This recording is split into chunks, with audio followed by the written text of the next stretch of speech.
Bismillahir Rahmanir Rahim, in the name of the merciful, the especially merciful. Brothers and sisters and friends, why God in 2 minutes? Number one, God makes sense of the beginning of the universe. This universe began, we know this, based on mathematical, cosmological, physical, and philosophical evidence. So there are four possible explanations. If it began, did it come from nothing? Impossible. Nothing plus nothing is nothing. Did it create itself? Could your mother create herself? Did she give birth to herself? Number three, could it be created by something else that was created? That's impossible. You would have an infinite regress of creation. If this universe was as a result of another universe, and then that universe was as a result of another universe, and that went on forever, you would never have the universe today. So the best explanation, number four, is that this universe was created by something uncreated. Another piece of evidence is you. Yes, you, me. I like strawberries. When I eat a strawberry, I really enjoy it. There is what it is like for Hamza to eat a strawberry. This inner, subjective, conscious experience that can only be explained by an all-aware being that created the material universe that allowed us to have these inner subjective experiences. Because materialism can never explain it. If we were to know everything about the neurochemical activity in the brain, we could never find out what it is like for Hamza to eat a strawberry, what it is like you to fall in love or to feel pain.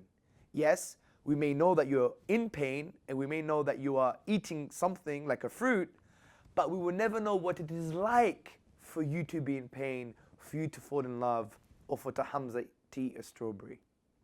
Another piece of evidence is the design in the universe. We have the fundamental laws of the universe. We have physical constants in the universe. If they were to be changed by a hair's breadth, we would never have a life-permitting universe. There's some possible explanations. It was necessity.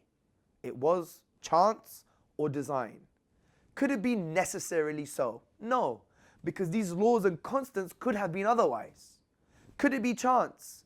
Well, the improbability is so crazy, the numbers are so high, mind-reeling, that to claim chance, you could claim anything. For example, I can claim my mother is a pink rhino, she was born on Pluto and flew here on a giant feather. You may say that's stupid. I may say, but there's a chance.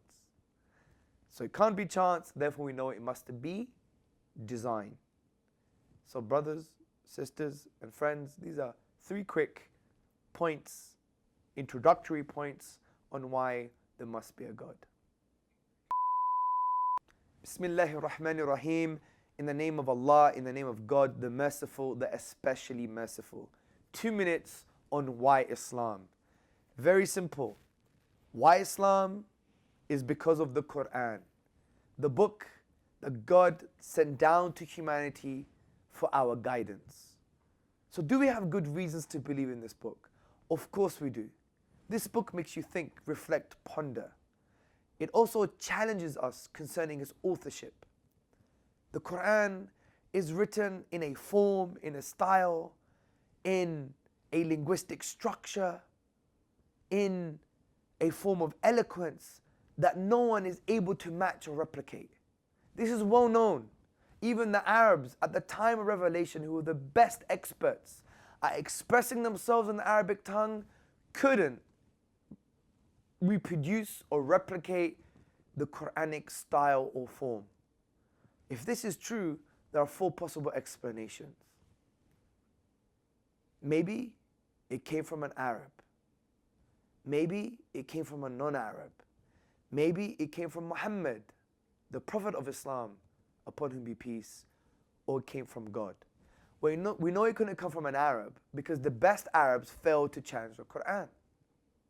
It's very simple.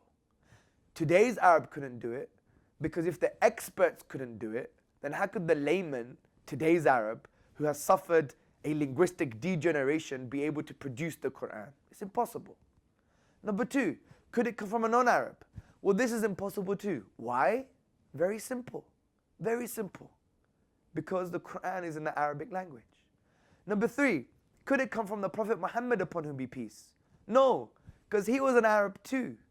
And also, if it was a human expression, it so-called came from Muhammad upon whom be peace, then all human expressions, if we have the blueprint, we are able to replicate it. Take art, for example. Picasso. Picasso can be replicated because we have replicas that are very expensive and identical, because we see the blueprint, the brush strokes, the texture, the materials used. So if it was human expression, and we do have the blueprint because the Quran is with us today, then we should be able to replicate it. But we can't, which shows it can't be a human expression. So therefore, it's from God. So that's why Islam, we have good reasons to believe in the Quran. There are many, many other reasons, but that's for other videos.